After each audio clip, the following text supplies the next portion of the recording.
AC কিনবেন ভাবছেন, but আপনি বুঝতে পারছেন না যে ইনভার্টার নিবেন না নন ইনভার্টার নিবেন। অনেকেই বলে ইনভার্টার মানে ভালো, আবার অনেকেই বলে নন ইনভার্টার মানে টেকসই। বাট আপনার জন্য কোনটা উপযোগী হবে, আজকের ভিডিওতে আমি খুবই সহজভাবে সেটি তুলে ধরবো। তাই ভিডিওটি শেষ পর্যন্ত দেখবেন।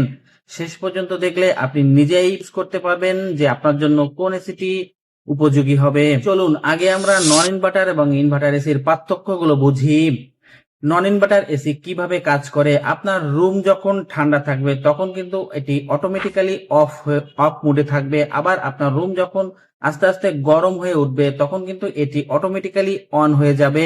তার মানে এটি বারবার অন এবং অফ হবে, এটি এর কাজ। ইনভার্টার এসি কিভাবে কাজ করে, ইনভার্টার এসি কিন্তু বারবার অন এবং অফ হয় না, এটি কিন্তু স্মার্টলি কুলিং ধরে রাখে, অর্থাৎ সামঞ্জস্যভাবে একভাবেই ঠান্ডা আপনাকে দিয়ে যাবে স্মার্টলি, অর্থাৎ স্টেবল ঠান্ডা প্রদান করবে। এটি কিন্তু ইনভার্টার এসির কাজ। বিদ্যুৎ খরচ কোনটাতে কম হবে, অবশ্যই ইনভার্টার এসিতে বিদ্যুৎ খরচ কম হবে, কারণ ইনভার্টার এসি বারবার অফ এবং অন হয় না, এটি স্টেবল ভাবে কুলিং প্রদান করে, অর্থাৎ স্টেবল স্মার্ট কুলিং প্রদান করে থাকে। তাই এটিতে ইনভার্টার এসিতে বিদ্যুৎ খরচ অনেকটা কম।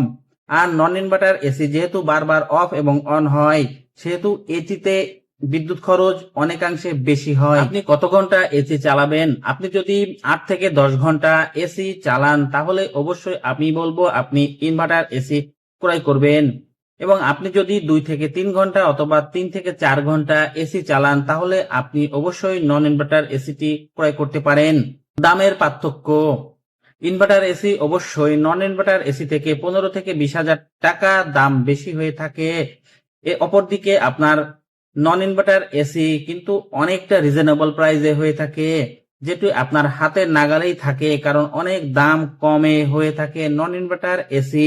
মেইনটেনেন্স ও টেকসই দিক, নন ইনভার্টার এসির ডিজাইনটা খুবই সিম্পল এবং সহজ হয়, অন্যদিকে মেইনটেনেন্স খরচটা অনেক অংশে কম হয়। অপরদিকে ইনভার্টার এসির মেইনটেনেন্স খরচটা একটু বেশি লাগতে পারে এবং এর ডিজাইনটা অনেক জটিল হয় এবং এর প্রোগ্রাম অনেক বেশি হয়ে থাকে। তবে বর্তমানে নতুন যে ইনভার্টার এসি গুলো, এর মেইনটেনেন্স খরচ অনেক সহজ করা হয়েছে।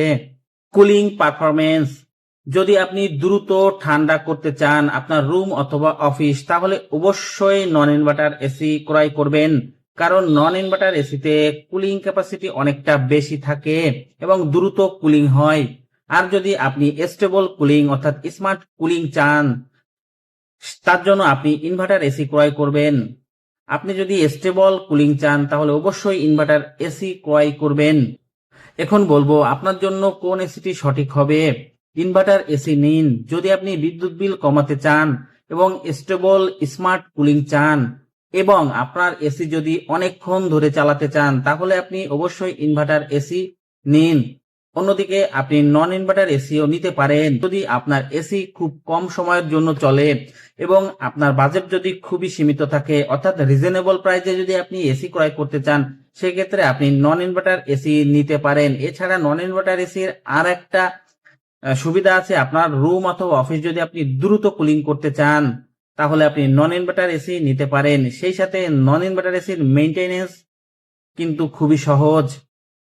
সর্বোপরি এসি ক্রয় করার আগে আপনি নিজে চিন্তা করুন, নিজে ভাবুন যে আপনি এসি ক্রয় করবেন কি কাজের জন্য এবং আপনার এসি কত সময় ধরে চলবে এবং আপনি কি দ্রুত কুলিং চান কিনা, এই সব কথা বিবেচনা করেই, এছাড়া আরেকটা কথা আছে আপনার বাজেট, সবকিছু বিবেচনা করে আপনি সিদ্ধান্ত গ্রহণ করুন।